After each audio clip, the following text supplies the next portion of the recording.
Good afternoon, everyone. Thanks for joining in for another episode of the KLA Marketing Video Vlog, video blog, whatever you want to call it. Today we're going to speak about managing your digital assets. I am highly aware that there are some folks who do not endorse the concept of managing your digital assets. Some folks don't understand what that even means. So here's what I'll say to that.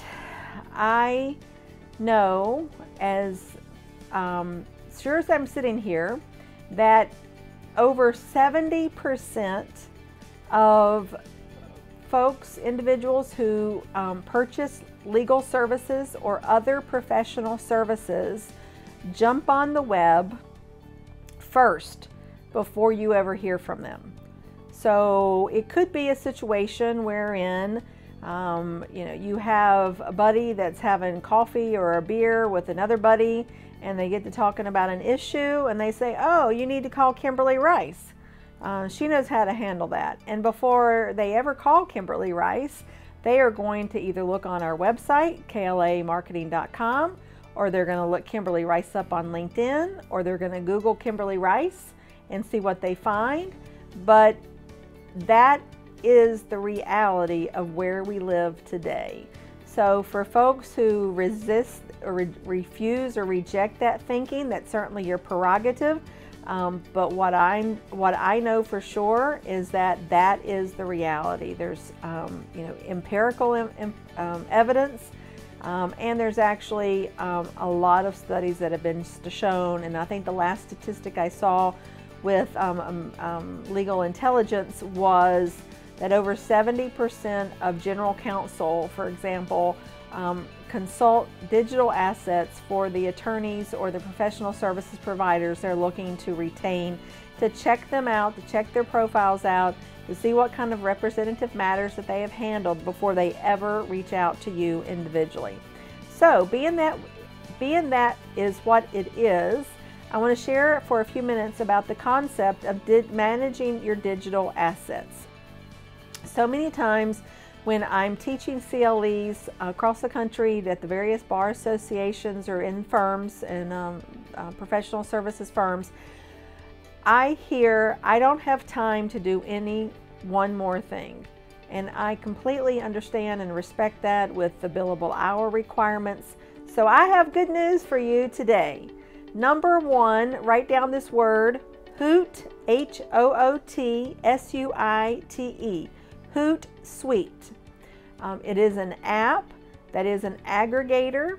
So for example, if you wanted to update your LinkedIn profile or your Facebook profile or your Twitter feed, etc., you can sign up with Hootsuite. I don't believe there's a cost. There's a bare minimum that you don't have to pay a monthly subscription fee for.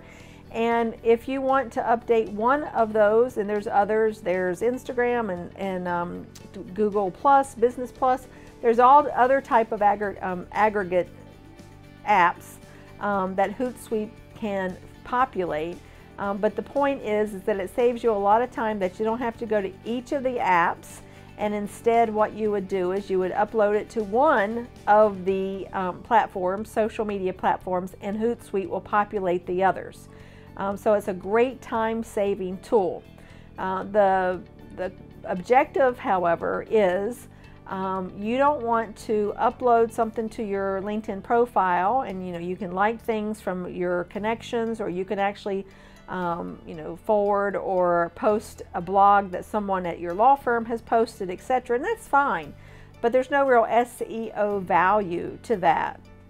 And the SEO value means that when someone's looking for a service provider of any type of specialty, you want them to find you as quickly as possible. And so the more places that you and your name appears online, websites, social media, etc., professional association, membership directories, there's so many different places that are simple. I know for lawyers there are a ton of legal directories that are at no cost that you can be registered on.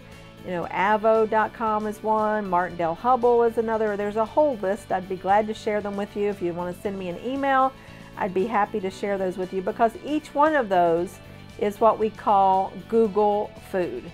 But I would encourage you to carve out the time. Often I say that LinkedIn or your social media activities are not 9 to 5 p.m., but actually 5 to 9 p.m. after dinner, after the children have gone to bed. If you were to hop on to your social media for a half hour, a couple times a week, and either post something, maybe something that you found interesting in your body of work or dealing with a client. You don't have to put any client attribution or company attribution. It's just the fact that you have posted some type of new content, and that's what Google loves. Google owns the internet. It's constantly crawling the internet for new content, and if you can feed it every so often on a regular basis, then you will eventually come up higher on SEO.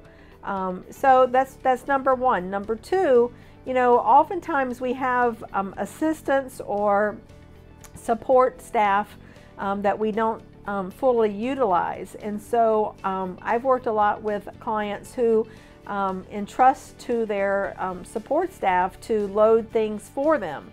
And so that can be, you can do a tutorial together and have a regular, what we call a content calendar. This is something that we do for our clients all the time, is that I say that I don't want clients to write any substantive content, because it's really not a good use of their time. Google doesn't care about the context of the content. It cares about the fact that it's new, original content. So one of the things for clients who prefer to upload, write, draft, upload their own content, I encourage them to develop a content calendar on a quarterly basis, and then maybe take an evening or a weekend afternoon and just literally record new content all at the same time, like say 6 pieces of content, and then over a period of time you can distribute them out.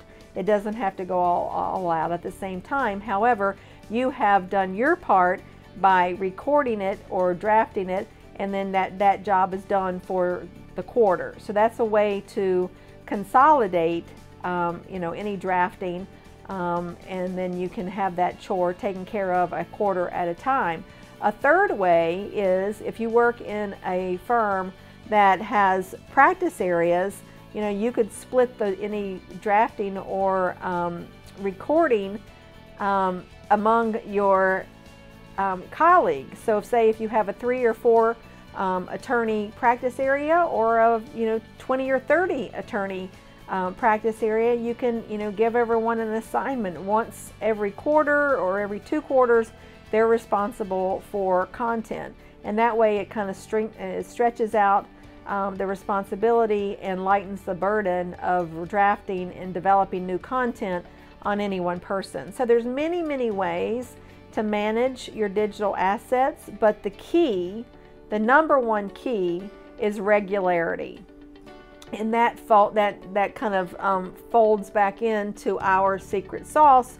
The key word is consistency, because we know that the secret sauce to marketing success is the consistent, persistent, massive amounts of action over a prolonged period of time. So I ask you, is your sauce hot? Are you practicing or evoking the secret sauce to develop and build your practice? If not, I encourage you to jump on that wagon today. We know it works. I've been practicing the secret sauce for 27 years, and that's why I published this book last fall, was to outline as a compilation of all the steps that service providers need to know of how to build a prosperous business. It's included here in this book. It's available on Amazon, and it's actually free on the Kindle app. So that gives you some ideas of how to manage your digital assets. If I've not covered your challenge, please reach out to me, KLA Marketing, or Kimberly at klamarketing.net. If you hop on our website, all of our contact information is there. And I want to thank you for tuning in today, and above all else, keep moving forward. Thank you.